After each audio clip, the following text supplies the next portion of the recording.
উক্ত মসজিদে ইমাম ও খতিব হিসেবে যোগদান করেছি। আমি আসলে এখানে শান্তির জন্য এসেছিলাম। কেন এসেছিলাম? বিগত দিনের সরকার আমাকে শান্তিতে থাকতে দেয়। আমি রাজনৈতিক কথা কোনোদিন বলিনি, আজকে কিন্তু মসজিদ থেকে বিদায় নেব তাই বলছি। 14ই সেপ্টেম্বর যেদিন আমি মাসিদা বাজারে এসেছিলাম, আমার সাথে 4 জন ব্যক্তির সাক্ষাৎ হয়েছিল এই মসজিদে। মৃত সুলাইমান মাস্টার, তিনি আমার শ্রদ্ধেয় নানা। আমি অনেক ছোট থেকে ওনাকে সম্মান করি। আমার বাবা, আমার বাবা, আমাদের পরিবার অনেকে ওনার স্টুডেন্ট ছিল। অনেক ছোট থেকে উনি আমাদের বাড়িতে যাতায়াত করতেন।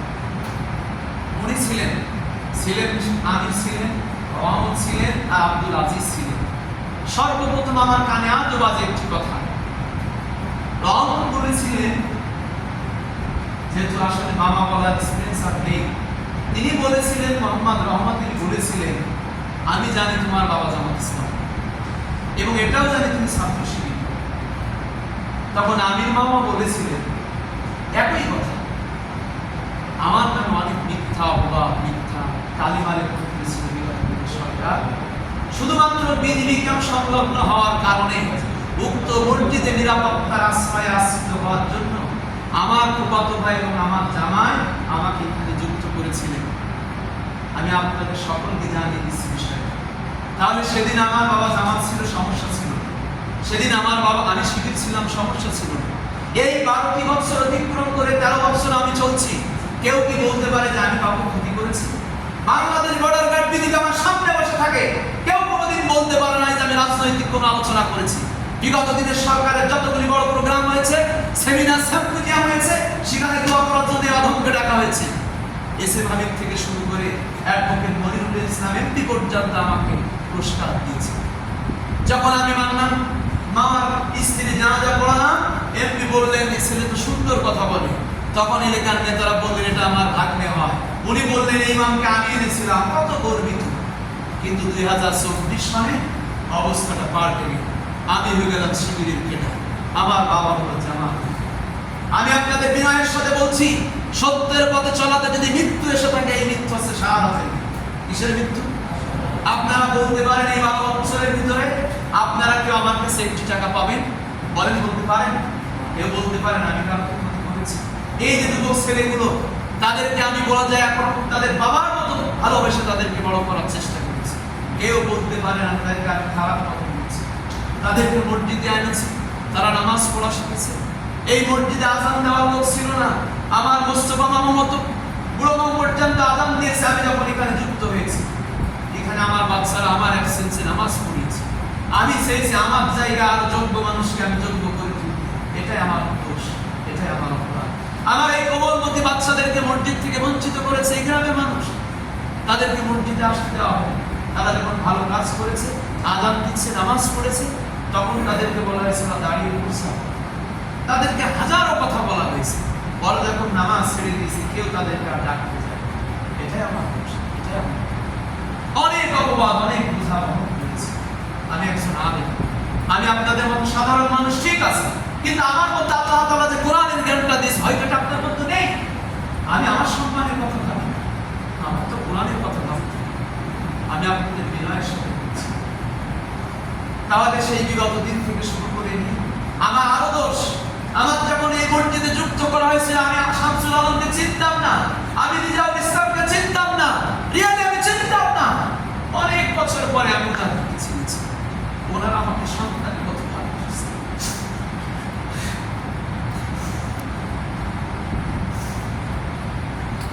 এটাই আমার অপরাধ।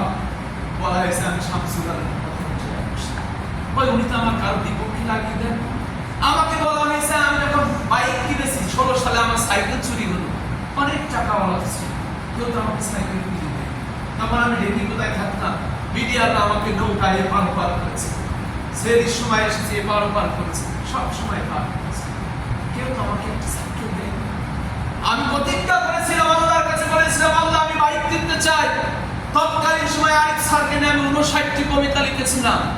59টি কবিতা লেখার বিনিময়ে 80,000 টাকার উপর আমি পুরস্কার পেয়েছি। সেই টাকা আমি জামান ওর কাছে দিয়ে বলেছিলাম আমি একটি বাইক চাই। উনি আমার 80,000 টাকা নিয়ে একটা বাইক দিয়েছিলেন। বাইক কিনে নিয়ে যখন আমি এসেছিলাম, তখন বলা হলো বিডিআররা মাল পাস দেয়, সেই 5,000 টাকা দিয়ে আমি বাইক কিনেছি, আমি আল্লাহর সাক্ষী রেখেছি। আর এখন আমার বাবার জমি কাছে টাকা দিয়ে আমি বাড়ি করছি, আমাকে বলা হয় আমি স্বর্ণদোষী। আমার জীবনে অনেক রাত করে কাজ করেছি, আমি অনেক কষ্ট করেছি। আমি আমার জন্য কারোর কাছে কখনো চাই না আল্লাহর কাছে ছাড়া, কারণ আমি আমার নামাজের ভিতরে বলি ইয়াকা না'বুদু ওয়া ইয়াকা নাস্তাঈন, ও আল্লাহ আমি তোমার ইবাদত করি আর তোমার কাছে সাহায্য চাই। আমি মানুষের কাছে সাহায্য চাই পছন্দ করি, কারণ মানুষ আমাকে যন্ত্রণা ছাড়া আর কিছুই দিবে না। আমি আমার বাবার কাছে দুর্ভাগ্যবশত সত্য আমি হকের বিশ্বাসের না ছিল। আমার নানা সয় সম্বল ছিল, আপনারা জানেন সেটা নেই, আমি পিছনে যেতে চাই না। আজকে যদি আমি কোনো বড় বাড়ির না ছিল হতাম, তাহলে আমাকে নিয়ে এত কথা কেউ বলতো। আমি সকলকে মামা বানিয়েছি, কাউকে বন্ধু বলে রেখেছি, যাকে যেভাবে ডাকলে একজন হিন্দুকে আমি আপন করে নিয়েছি। আজকে এই 12 বছরে একজন হিন্দু আমাকে খারাপ করে নাই, খারাপ বলেছে আমার পিছনে যারা নামাজ পড়েছে তারা। নবীজিকে সবচাইতে বেশি ক্ষতি করেছে তারা, যারা নবীজির পিছনে নামাজ পড়েছে। আমি আজকে কান খুলে শোনার জন্য অনুরোধ করছি, এই মসজিদে সবচাইতে ক্ষতি আমার তারা করেছে যারা 5 ওয়াক্ত নামাজ আমার পিছনে পড়েছে। যারা 5 ওয়াক্ত নামাজ পড়েনি তারা আমার দিকে আঙুল তুলেনি।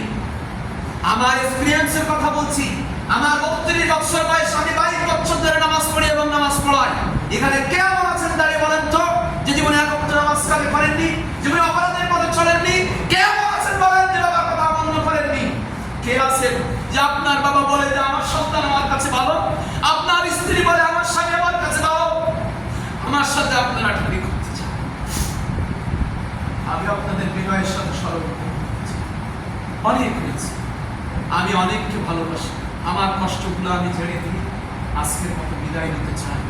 আমার জীবনে আমি ওয়াদা করেছিলাম 2014 সনে, যখন আওয়ামী লীগের সন্ত্রাসীরা আমাকে ধরে নিয়ে আমার মুখে লাথি মেরেছিল, আমার দাড়ি আমি কেটে ফেলতে চেয়েছিলাম, আমি বিদেশ পাড়ি দিতে চেয়েছিলাম, কিন্তু আমার বাবার কান্না দেখে আমি বিদেশে যেতে পারিনি।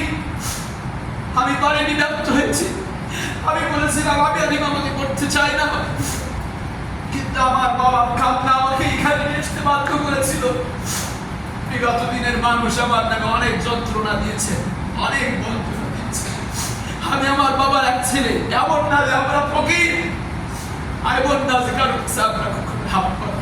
আমাদের লজ্জা আছে, আমাদের শরম আছে, আমাদের সম্মান আছে। আমি মাস্টার্স কমপ্লিট করেছি এখানে এসে, আমি যখন অনার্স ফার্স্ট ইয়ারে পড়ি তখন আমি এখানে এসেছি। আমার বাবা আমার হাত দিয়ে লক্ষ লক্ষ টাকা ব্যয় করেছে মেগা ছেলেমেয়েদের পিছনে, আমি সাক্ষী। তিনি আমাকে এত বিশ্বাস করেন। বাংলাদেশ বর্ডার বিজিবি সিওকে যখন টাকা চেয়েছি তখনই দিয়েছেন। কোনোদিন বলতে পারবে না যে আমি আমার নিজের জন্য চেয়েছি, কোনোদিন। সুতরাং আমি আপনাদের বিনয়ের সাথে বলছি, আমার সামনে আমার সম্মানিত সেক্রেটারি, আমার পিতৃতুল্য, আমার অভিভাবক বসে আছেন, রমজান মাস চলছে, আপনারা ইফতারি করছেন, তিনি আমার কাছে 15,000 টাকা দিয়েছেন ইফতারি যাতে আমি আপনাদের জন্য। রাস্তার পাশে একটা সুন্দর ব্যানার উনি আমাকে দায়িত্ব দিয়েছেন, আমি যথাযথ পালন করেছি। আমি অনেক ব্যস্ত থাকি, রাত্রে মাহফিল করি, মাদ্রাসায় একটা চাকরি হয়েছে আপনারা জানেন, আবার উত্তরবর্তীদের দায়িত্ব পালন করি। তারপর দিয়েও মামা কোনোদিনও বলতে পারবে না আমি কোনোদিন বলেছি যে এই কাজটা আমি পারবো, কোনোদিনও বলি না। উনি আমাকে বলেন এবং বলেন যে এই কাজের জন্য আঞ্জাম দাও। আমি যথাযথ আপনাদের বাড়িতে বাড়িতে টাকা চেয়েছি। কেউ কি বলতে পারে যে আমি 1 টাকা কারো কাছে হাওলাত চেয়েছি? বরং আমি বলতে পারি যে আপনাদের বিপদ আপদে আমি যথাসাধ্য সাহায্য করেছি। আমার সাথে যারা বেরিয়েছে, কে একজন বলেন তো যে আমার চারিত্রিক ব্যাকগ্রাউন্ড সম্বন্ধে বলেন, আমি দাঁড়িয়ে দেখতে চাই। আজকে 12টা বছর, তার মানে আমি এখন 12 বছর, আমার 32 বছর হইলে আমি 20 বছর বয়সে এখানে এসেছিলাম, তরুণ যুবক ছিলাম। আমার যৌবনের তব্যতা নিয়ে আমি এখানে এসেছিলাম। একটা বাজে কথা কেউ বলেন তো শুনি। এখানে অনেক মেয়েরা আমার কাছে পড়েছে, আমার সন্তান, তাদের বিয়ে হয়েছে, অনেকের বাচ্চা হয়েছে। এই যে আমাদের বিপ্লবরা আছে, আমাদের সানিদ মানুষ আছে, আমার কাছে পড়েছে। ওরা কোনোদিনও বলতে পারবে না যে আমি একটা বাজে কথা বলেছি। এই গ্রামের মানুষকে কোন পথে উপার্জন করা আমি A to Z জানি, কারণে আমি কোনোদিন বলবো। আমাকে অনেক সময় অনেক কথা শোনানো হয়েছে। আমি আপনাদের করজোড়ে বিনতি করছি, মসজিদ যদি আল্লাহর ঘর হয়ে থাকে, আর যদি আপনারা আল্লাহর বা গোলাম বা বান্দা বিশ্বাসী হয়ে থাকেন, তাহলে যদি নামাজ আল্লাহ পড়তে বলেনি, মসজিদকে আবাদ করতে বলা হয়েছে। মসজিদ যদি আবাদ করতে হয়, মসজিদের রক্ষণাবেক্ষণার দায়িত্ব আপনাদের। যদি মসজিদে যে কোনো ইমাম, আমি আজকে ভারাক্রান্ত মনে মাটিকে একটা ছবি তুলেছি, আপনারা অনেকে দেখেছেন, সেখানে টোকা মাথায় একটা ছবি উঠেছে, সেখানে আমি 4টি লাইন লিখে তারপরে বিস্তারিত কিছু কথা বলেছি। এটা আমার মনে কষ্ট। আমার এই 22 বছরের অভিজ্ঞতার আলোকে আমি একজন ইমামকে খুঁজে পাই নাই যে সম্মান দিয়ে বাড়িতে ফিরতে পেরেছি। আপনাদের গর্ব করা উচিত ছিল চৌগাছা উপজেলায় যদি 2 জন বক্তা থাকে, সেটা লক্ষ্মীপুর মসজিদের ইমাম। আপনাদের গর্ব করা উচিত ছিল যে 10 জন বক্তা যদি এক জায়গায় কথা বলে 10 জন আলেম সেখানে ফুলর পাইলে আপনার মসজিদের ইমাম ফুলর পায়, বয়স কম হইলে আপনাদের গর্ব করা উচিত। আজ পর্যন্ত আমি 12টি বছর করেছি, আমি আর পাচ্ছি না। জানেন না আমার চোখে ভুল, আমি নামাজ পড়তে গেলে নামাজ ভুল হয়ে যাচ্ছে, আমার কান্নায় ভেঙে পড়ছে। আমি অনেক হয়েছি, অনেক হয়েছি। আমার কারোর প্রতি কোনো ক্ষোভ নেই, কারোর প্রতি কোনো রাগ নেই। আমি সকলের কাছে ক্ষমা চাইতে রাজি, কারণ আমি জানি সবখানে আমি কাউকে কোনোদিন অপরাধ করি। এজন্য আমাকে যারা কষ্ট দিয়েছেন, আল্লাহর রাস্তায় আমি সকলকে তাৎক্ষণিকভাবে মাফ করে দিয়েছি। আমি চাই না যে এই মহল্লার মানুষ অশান্তি দেবে, কেউ কষ্টে আমাকে কেন। আমি এলাকায় বাড়ি করেছি, আমি শান্তি আপনাদের সাথে দেখা হবে, কথা হবে। আমি চাই না আমরা কারো মনে কেউ বলতেছি, কারণ আমি একজন মানুষ। আমি যদি এখন বলে যাই, আল্লাহ আমাকে বলবে তুমি একজন আলেম, একদম সাধারণ মানুষ, তোমার মধ্যে তার মধ্যে পার্থক্যটা কি? আমি কি বলবো আমার বাবার কাছে কি? সুতরাং আপনারা অনেক ভালোবাসা দিয়েছেন, অনেক মহব্বত দেখিয়েছেন, আমি চিরকাল স্মরণ রাখবো। তবে সেই 2014 সালের কথা পুনরায় বলছি, আমার জীবনে আজকে এই মসজিদের নামাজ যেমন পড়ানো শেষ, আমি আর কোনো জায়গায় অক্তি নামাজ পড়াবো না, এটাই তাই। আমি আমার পক্ষ থেকে আপনাদের কাছে ক্ষমা চাচ্ছি এজন্য যে নামাজের ভিতরে যদি কোনো ভুল করে থাকি, কোনো আল্লাহ যেন আমাকে মাফ করে দেন বলে আমি। আপনারা কি আমার কাছে কেউ কিছু পান, কেউ কিছু পেয়ে থাকবেন? আমি কাল বাবুর ভাই বলেছি, আমার কাছে আমি জানি মাসিরা এলে কেনা পুরো চৌগাছায় কোনো দোকানদার বলতে পারবে না যে আমার কাছে। আমি আমার সততা নিয়ে বাঁচতে চাই, এবং আমি যদি আপনাদের নিজের অজান্তে স্বেচ্ছায় কষ্ট দিয়ে থাকি, এবার আমি আপনাদের কাছে মাফ করতে চাচ্ছি। আর সর্বশেষ, আপনারা না ছাড়তে চাইলেও আমাকে ছেড়ে যেতে হবে, কারণ সম্মানিত সেক্রেটারি মহোদয় বলেছে যে ইমাম নিয়ে মনে ক্ষোভ থাকে তার কিছু এটা আল্লাহ। আর যে মুসল্লির ইমামের মনে কষ্ট থাকে তার পিছনে ইমামের নামাজও শান্তি হয়।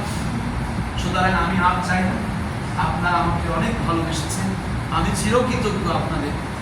আমার চোখের একটি ফোঁটাও আপনাদের বিপক্ষে আল্লাহর কাছে সাক্ষী দেবে। তবে আল্লাহ তাআলা আপনাদের সকলকে ভালো রাখে, সুস্থ রাখে। আপনাদের সুস্থতা আমার একান্ত কাম্য। আর যিনারা আমাকে সন্তানের মতো অন্তরে ধারণ করেছিলেন, বুকে গিয়েছিলেন, আমি তিনাদের চিরদিন মনে রাখবো। আমি আমার সন্তানদেরকেও বলে যাব যে তারা যেন তাদেরকে সম্মান করে আল্লাহর জন্য। আল্লাহ তাআলা আমাদের সকলকে ভালো রাখুন, সুস্থ রাখুন। সকলের সুস্থতা দীর্ঘায়ু কামনা করছি। আবারও সকলের কাছে ক্ষমা প্রার্থনা করছি যদি আমার নামাজের ভিতরে চলার পথে আমি যদি ইচ্ছায় কাউকে কষ্ট করি। তবে বিনয়ের সাথে বলবো, আজকে ইমামতি ছেড়ে দেওয়ার পর থেকে কিন্তু আমি আর ইমাম থাকবো। সুতরাং আমাকে নিয়ে আমার পিছনে কথা বলা নিয়ে জানতে জিডি করা হয়েছে। আমি আপনাদের সকলের কাছে সভাপতি সেক্রেটারি মহোদয়ের মাধ্যমে তিনার জিডিকে প্রত্যাহার করবার জন্য সবিনয় অনুরোধ করব। এই বিষয় নিয়ে কোনো ঝামেলা আমি চাই না। সেই সাথে আমি যেহেতু আগামী এই জুমার নামাজের পর থেকে আর ইমাম থাকবো না, যদি আপনারা আমার নিয়ে বাজে কোনো মন্তব্য কোনো জায়গায় করেন, ইমাম হিসেবে আর প্রতিবাদ হবে না, প্রতিরোধ হবে না। আমি কিন্তু দীর্ঘ কথা অবলম্বন করতে পারবো। আশা করি সকলে বুঝেছেন। সকলের সুস্থতা দীর্ঘায়ু কামনা করে আজকের মতো এবং আমার লাইফে এখানকার মতো আজকে আমি আলোচনা শেষ করছি। আসসালামু আলাইকুম ওয়া রাহমাতুল্লাহি ওয়া বারাকাতুহু। সম্মানিত সেক্রেটারি মহোদয় আপনাদের সম্বন্ধে কিছু কথা বলবেন এবং আমার কাছে যে ক্যাশ আছে সেটা আমি বুঝে দেওয়ার জন্য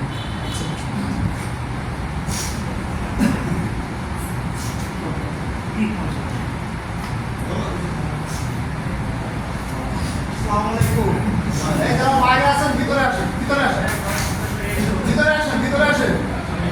এগুলো না শুনলে আবার কথা চালাচালি হবে। হ্যাঁ, দুষ্টু আছে, সাদা চালিগুলো ভিতরে আসেন। যত বয়স হবে তত মসজিদে বেশি কম থাকবে। হ্যাঁ দাদা, ভিতরে আসো, ভিতরে আসো, ভিতরে এসো।